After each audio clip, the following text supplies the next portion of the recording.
Zaidi ya yote, hakika Mungu unaweza.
anakungoja. Wengine wametawaliwa, wengine wameitwa majina, wengine hatawajua tena nini. Baba yangu anakungoja, Yesu anakungoja, kanisa lako linakungoja. Yesu tuseme nini? Na mimi yangu nasimama mbele zako.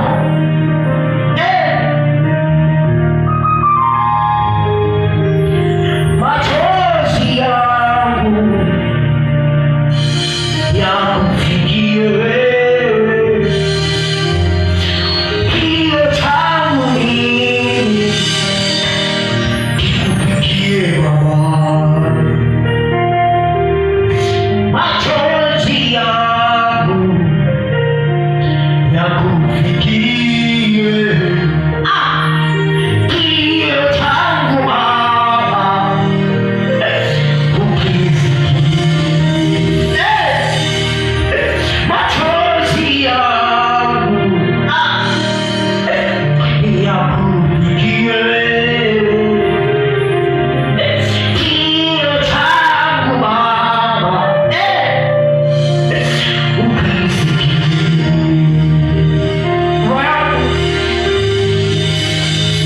Watoto wako wanakulia, machozi wamelia, wakakosa cha kujipunguza.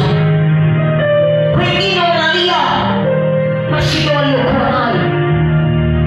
Maandiko yanasema ya kwamba mtumishi Hana alisogeza mbele za Mungu, maana alikuwa anakataliwa, alikuwa anadharauliwa kutokana na utasa wake.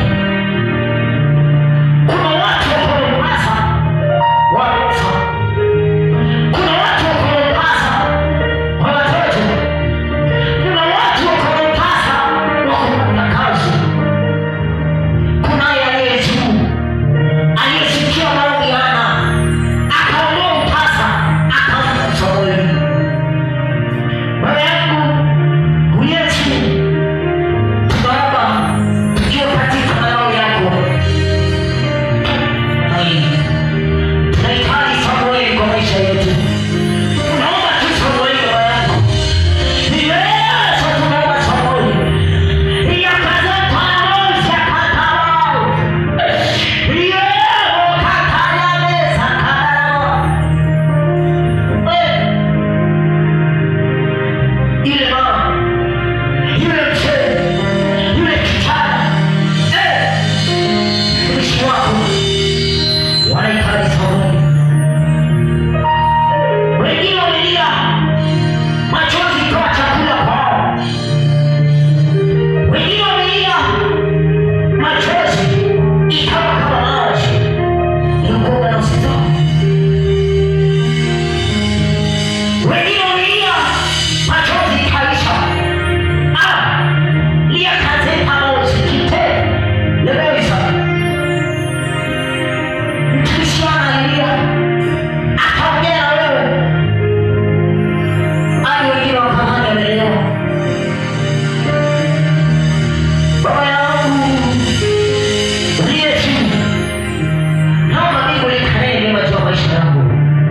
Naomba mbingu likae mema kwa mtazamaji. Naomba mbingu likae mema kwa msikilizaji. Yesu, naomba mbingu likae mema kwa wana wako. Nilivyoongea tena mema kwa wana, likae mema kwetu. You are Yahweh, you are Yahweh, you are Yahweh, you are Yahweh. Yahweh Shikata, you are Alpha and Omega. You are Alpha and Omega. Umalika na mimi, tupe tu hivyo. You are Yahweh, you are Yahweh, you are Yahweh,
you.